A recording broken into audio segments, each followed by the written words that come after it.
L'autre actualité, c'est ce convoi de déchets nucléaires qui va traverser l'Alsace demain. Nous sommes avec Robert Joachim, vous faites partie du collectif Stop Transport Halte au nucléaire. Quels sont les risques et quel est votre combat pour demain, Robert? Bon, il y a évidemment les risques immédiats. Vous avez un convoi de 11 containers, donc 11 wagons de déchets nucléaires. Ça fait des tonnes qui vont passer ici dans la région, qui vont sillonner la plaine d'Alsace, tout simplement. Évidemment, c'est très protégé. Et j'ai l'impression que la protection concerne surtout le convoi et non pas la population. Est-ce que la traînée radioactive que va laisser ce train tout au long de son périple, cette traînée est dangereuse pour les populations? Soyez honnête, elle est dangereuse au passage du train, c'est vrai. C'est la répétition, la fréquence de cette radioactivité qui est très dangereuse, parce que là, nous sommes dans des valeurs logarithmiques.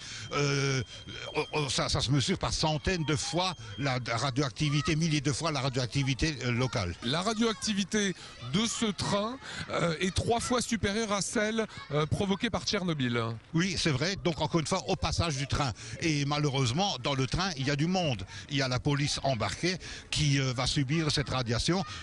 Il faut les prévenir. Une des difficultés que rencontre ce convoi, c'est qu'il y a des CRS qui vont être à bord. Qu'est-ce qu'ils risquent ? Donc la radioactivité, et encore une fois, c'est la répétition, la fréquence de cette exposition qui est très dangereuse.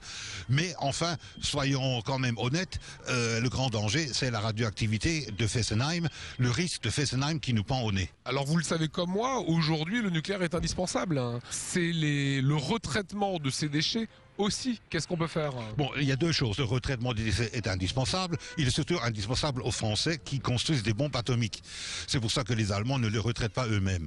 On dit que le nucléaire est indispensable dans la structure actuelle. Il est évident que les énergies alternatives existent. On ne parle pas assez de l'énergie hydraulique. Sur n'importe quelle petite rivière, on a toujours installé des turbines. Les progrès scientifiques et techniques étant là, on peut très bien multiplier ces puissances.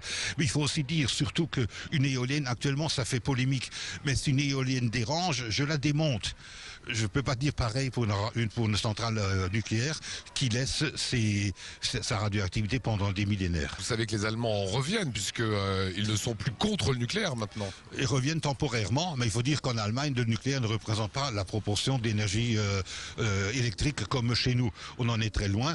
En Allemagne, il y a encore d'autres moyens pour faire de l'électricité que de nucléaire. En France, il n'y a que le nucléaire. Dernier point, Robert. Demain, quelles sont les manifestations que vous allez mettre en place sur le territoire alsacien? Je voudrais dire qu'à 7 heures déjà, il y a des gens à Reding, la gare de Reding, près de Sarrebourg, qui est donc un poste très important puisque c'est le grand aiguillage de l'Est. Il y aura du monde à la barrière de Hohenheim, rue de la Fontaine. C'est là où la voie ferrée Strasbourg-Lauterbourg traverse la commune. Et nous serons, nous, à Lauterbourg, sur le trajet, et le train continuera donc vers l'Allemagne du Nord. Voilà, c'est la ville transfrontalière, c'est la ville à la frontière. Est-ce que vous allez faire du chaînage? Est-ce que vous allez arrêter le train?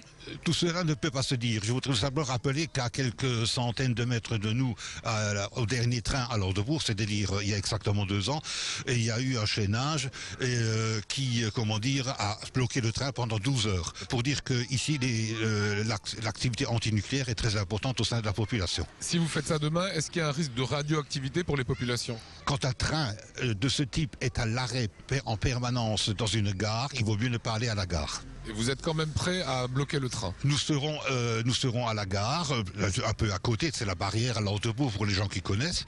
De toute façon, il y aura des difficultés pour ce train, on le sait d'avance à l'arrivée en Allemagne. Merci Robert pour ces explications sur Alsace 20.